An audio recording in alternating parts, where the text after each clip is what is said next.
Letztes Mal bei Serienreviewer. So Freunde, das war jetzt die Liste der 16 jüngsten Genin, 13 jüngsten Shunen, die 10 jüngsten Jonin, also kommen jetzt die jüngsten Kage. Direkt zu Anfang, Kakashi ist nicht dabei.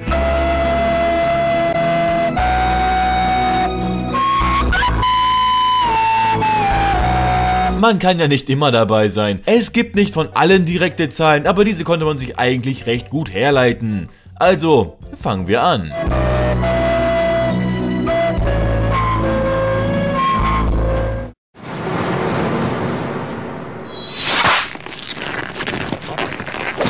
Wozu?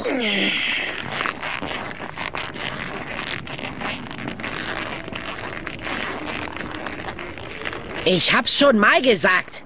Ich werde irgendwann Hokage sein, verlasst euch drauf. Platz 6 geht an Naruto, welcher hier auch endlich mal sein Debüt feiert. Durch die ganze Serie hinweggezogen hat man immer wieder eins von ihm gehört.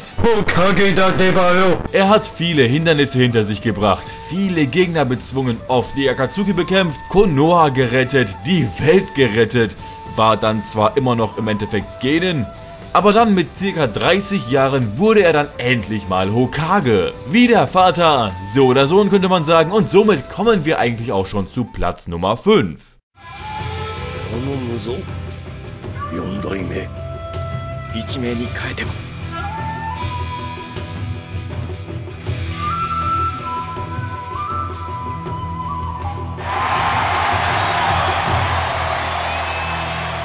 Minato holt sich Platz 5 und haut direkt mal einen großen Unterschied im Alter raus. Zwar hatte er große Konkurrenz für den Platz des Hokagen, nämlich Orochimaru und Fugaku, aber die Oberältesten haben sich für den damalig 24-jährigen Minato entschieden. Schade, dass er eigentlich nur ein paar Monate als Hokage aktiv war, ich hätte ihm ein bisschen mehr gegönnt. Einer der absolut coolsten Kampfstile, die es überhaupt gibt.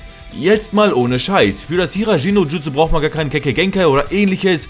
Ich würde, wenn ich Ninja wäre, sofort diese Technik lernen, egal wie lange das dauern würde. Ich meine, eigentlich reicht diese Technik, um so gut wie, keine Ahnung, 80% der anderen Ninja komplett zu zerficken, wenn nicht sogar mehr.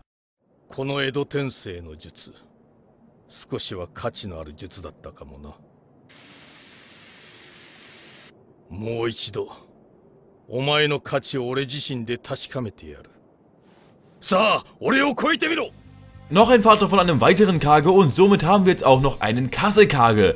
Garas Vater Rasa wurde mit 21 Kase-Kage, weil der dritte Kase-Kage von Sasori, entführt wurde.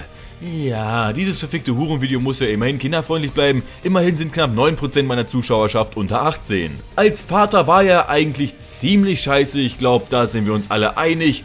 Ob er als Kase-Kage besser war? Meh, ich bezweifle das so ein bisschen.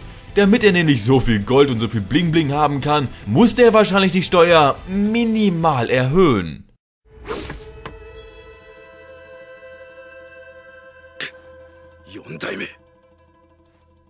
Auch einen Mitsukage haben wir hier. Yagura wurde wahrscheinlich mit ca. 20 Jahren Kage. Ob er als Kage wirklich was getaugt hätte? Keine Ahnung. Streng genommen ist ja Obito der Mitsukage gewesen. Sollte man Obito deswegen vielleicht auch auf die Liste aufnehmen? Nee. Aber auch ziemlich geil. Naruto, Gaara und viele weitere Jinchuriki wurden extrem gemobbt und vom Dorf vertrieben und so weiter. Und er wurde einfach mal Kage. Ach ja, Kirigakure ist schon irgendwie ein ganz komisches Land, so mit Abschlachten der ganzen Genen und so. Wobei das natürlich bei Naruto Classic bei der zweiten Prüfung auch gar nicht mal so anders war. Sarutobi? Hä? Du hast die Aufgabe, unser Dorf zu beschützen und alle, die es lieben. Du wirst ihr gerecht werden. Sorg dafür, dass der Wille des Feuers gewahrt wird. Ich ernenne dich zum nächsten Hokage. Der Oberficker ist wieder da und das hier auf Platz Nummer 2. Als Tobirama mit seinem Squad von dem Ginkaku Squad verfolgt wurde, hat Tobirama ihm den Titel des Hokage übergeben.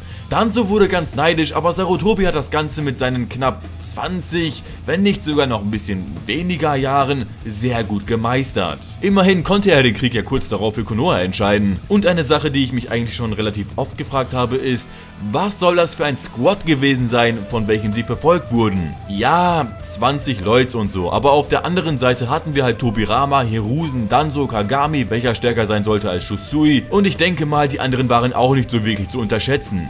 Insgesamt ein 7 gegen knapp 20, sind zwar zahlenmäßig weit unterlegen, aber dennoch sollte das ja irgendwie machbar gewesen sein. Ich meine, Tobirama war schon ein heftiger Ficker und Sarutobi zu seiner Zeit eigentlich auch extrem. Oder aber sollten zumindest alle dort überleben können. Warum hat der Squad von Tobirama nicht immer wieder Zeichen auf dem Weg hinterlassen, damit Tobirama sich immer wieder hinterher teleportieren kann, wenn er der Meinung war, dass er sie genug abgelenkt hat, beziehungsweise wenn er in einer Zwickmühle war oder so etwas ähnliches. In Konoha wären die halt wieder zahlenmäßig weit überlegen und von daher, ja, war halt ein bisschen blöd der Tod.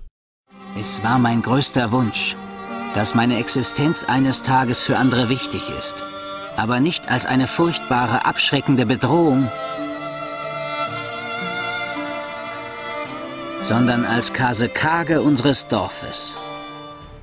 Jap, Gaara wurde schon extrem früh zum Kazekage ernannt. Weil sein Vater gestorben ist, wurde er mit 16 Jahren Kazekage. Er wurde Kage und seine beiden Geschwister wohl erst einmal Schulen zu der Zeit. Na, das hat er denen als jüngster der Familie mit Sicherheit lange und gut unter die Nase gerieben. Damals war er aber ein absoluter Psycho. Hätte ich ihm den Posten des Kazekage gegeben? Fuck no, niemals! Eher würde ich das Edo Tensei erlernen und Hitler wiederbeleben. Ach, der war zu viel. Nicht mehr so kinderfreundlich? Okay. Aber jetzt mal ohne Scheiß. Guckt ihn euch noch einmal in Naruto Classic an. Die Pubertät hat den Sandmann eindeutig echt hart getroffen. Dennoch liebe ich natürlich seine Fähigkeiten. Ich liebe das, einfach von der Distanz her so viel Sand und so viel Masse zu bewegen.